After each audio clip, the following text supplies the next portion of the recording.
Ngayon no, may karagdagan na 4. Nakasama natin, papakilala mamaya ni Atty. Levy Baligod. At mamaya, ipapagpatuloy nila yung naantalang presentasyon na dapat nilang ipinagpatuloy nung nakalaang Blue Ribbon Committee hearing na isinagawa ng Senado.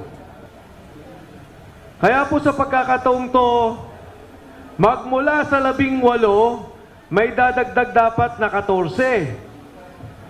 Pero ngayon po, katulad na nabanggit ko, nagkaroon ng konting kaguluhan. Sa ngayon, may 4 na dumagdag.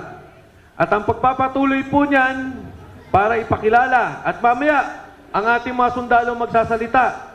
Sila po ang pakinggan natin. Sila yung nakakaalam kung ano yung mga nangyari. Ano pa ba ang mga dapat malaman? Mahaba po ang kwento nito. Individual, iba-iba partisipasyon nila.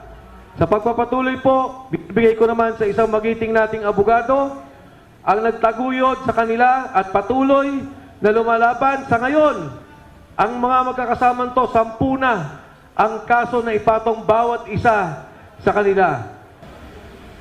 Ganun na rin po ang maaari naming sabihin na sa ilang buwan na, araw-araw, ay tinatakot ang ating mga witnesses, no?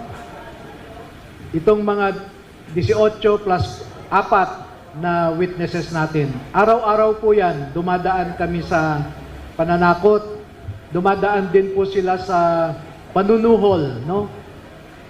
Hihingi ako ng ilan sa kanila na babasahin ang kanilang initial na affidavit dahil kung maalala po ninyo noong June 4 ay hiningi ni Senator Marcoleta na mag-execute ng individual na affidavit. At ilang gabi na po akong napupuyat, iniisa-isa ko sila.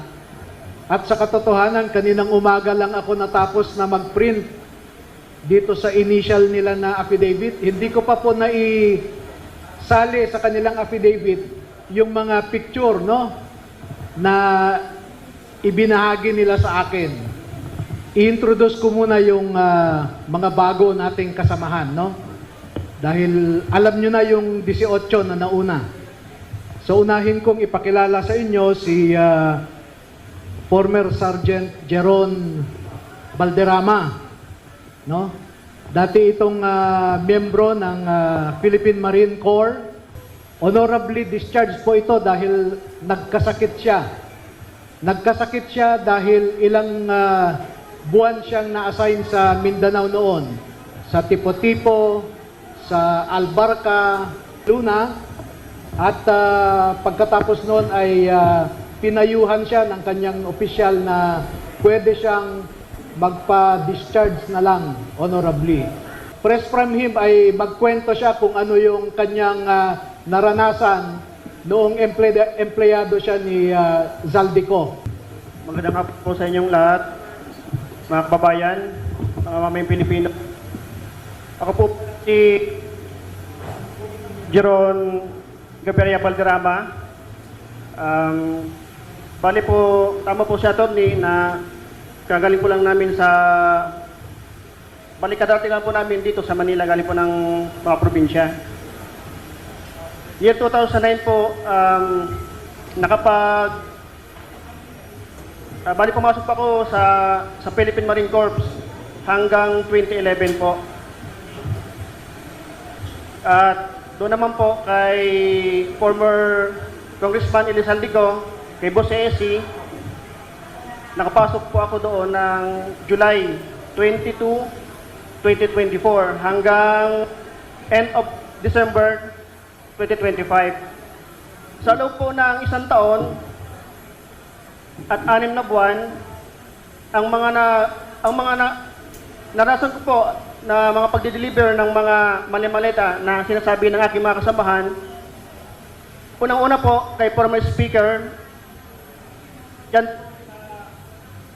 sa 14 Nara Street, South Forbes Park po.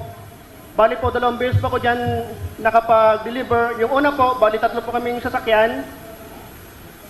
Ako po yung security doon sa lead car na driver po noon, si Henry Wobina.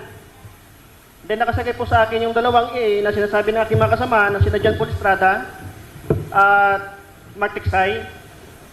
Tatlo po kami noon. Ang nilalaman po noon, ang mostly po karamihan doon ay puro large amount po. Then yung sumunod po doon sa nasabi kong lugar, kami lang po ni Mark Tiksay and then si Ranji Paga, yung driver ko po noon. Bali, ang delivery po namin doon sa 14 na street, hindi po bababa sa 7 na mix na po yon. May small, medium, and large.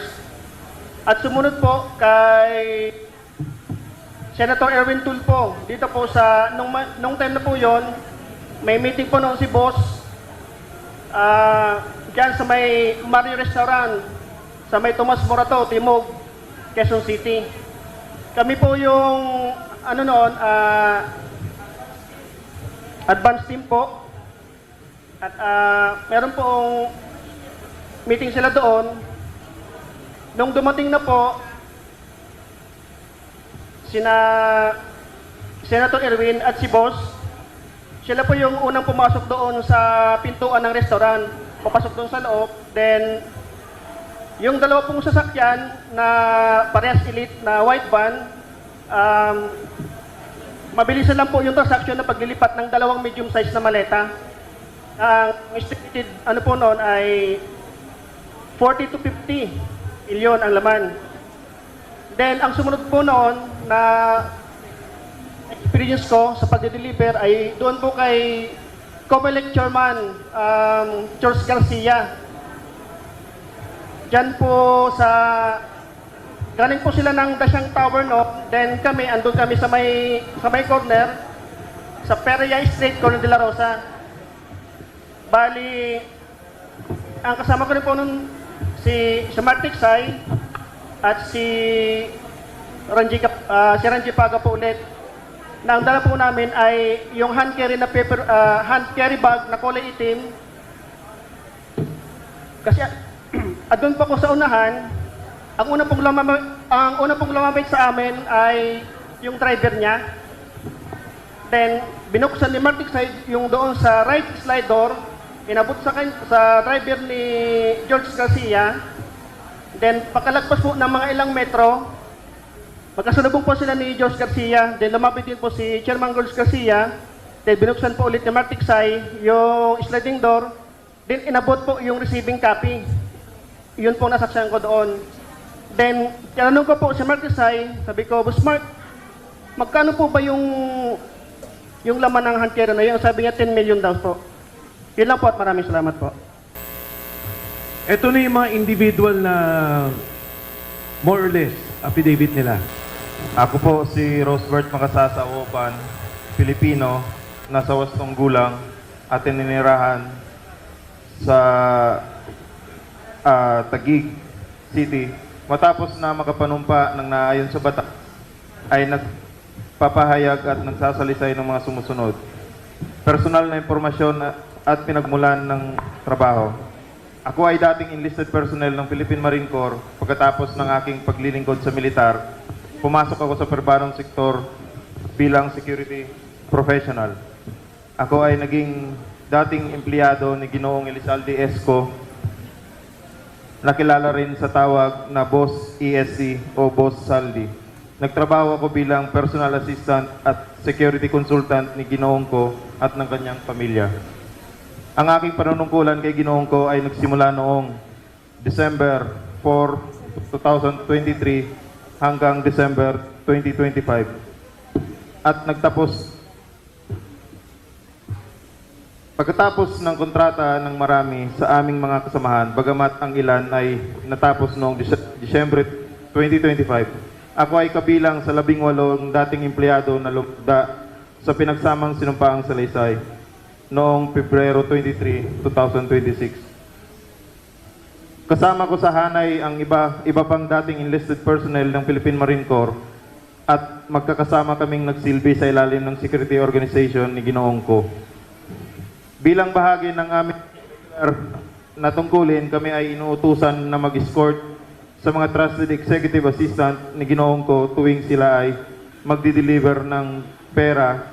Ang mga executive assistant na madalas naming samahan ay sina John Paul Estrada, Mark Tiksay, Joshua Ano at Kirby Paharilyag. Sa loob ng aming grupo, ang operasyon ng paghahatid ng pera ay tinatawag naming basura at may katunayan po kami dito. May screenshot po kami ng message po na talagang basura po ang tawag namin sa pera. Later on siguro ipakita namin sa inyo. Example po ng yung nasamahan ko pong Hello. Example po nung nasamahan kong delivery kasama po si Top Orly Gutesa po, yung unang lumabas sa amin, is noong December 2023, nag-deliver po kami ng 52 na maleta po, halo-halo po yun. Sa 42 McKinley Road, bahay po ni dating speaker. Kasama ko rin po doon sila Bernard Gumban, Romel Galapon, Cecilio Laroder at si Top Benny Voluntat. At saka yung isa pang nasaksihan ko po ay yung pagpunta po ni Secretary Amina Pangandaman sa Horizon Home na kumuha po siya ng 2 maleta. Inutusan po kami ni John Paul Estrada po. Kami dalawa po ni Sarge Tube. Binaba po namin galing sa 56th floor papuntang basement 2 or 3 po yon. Then kinarga po namin sa sasakyan ni Secretary Amina Pangandaman yung 2 small or medium size ng maleta po. At saka kasama rin po ako sa lakad po ng investigator po ng ICC po nung unang pumunta sila dito noong December 2023. Yun lang po. Maraming salamat po. Magandang hapon po sa ating lahat. Ako po si Catrino L. Ibasco. Bali, nakapasok po ako, ay nakapagtrabaho po ako kay dating Congressman Elizalde ko noong 22 July P24. Bali, ang naging trabaho ko doon ay una po, nakapag-akot po ako ng malitang pera sa Horizon po sa 56th floor sa unit po ni Boss Saldi. Nakapag-security escort din po ako sa ICC. At pagkatapos po mula March hanggang August 2025 ay assign po ako sa bahay ni dating Congressman Elizalde ko. At ang trabaho ko po doon ay nagbantay po ako ng mali-malitang pera doon sa bahay niya sa loob ng 6 na buwan po. At ang huling trabaho ko po, pagbalik ko po ng August, may pinatrabaho po sa akin si Sir Dominguez nung pumutok na po yung issue nito. Pinatago po sa akin yung parang equipment po o machine na nakaka-receive po ng text and call na si Boss Saldi lang daw po ang meron doon saka si speaker. Bali, tinago ko po yun doon po sa loob ng Camp Aguinaldo ng mga ilang araw. Tapos pinalipat po sa akin sa bahay po ni Sir Dominguez sa Fairview po. Yun lamang po at maraming salamat po.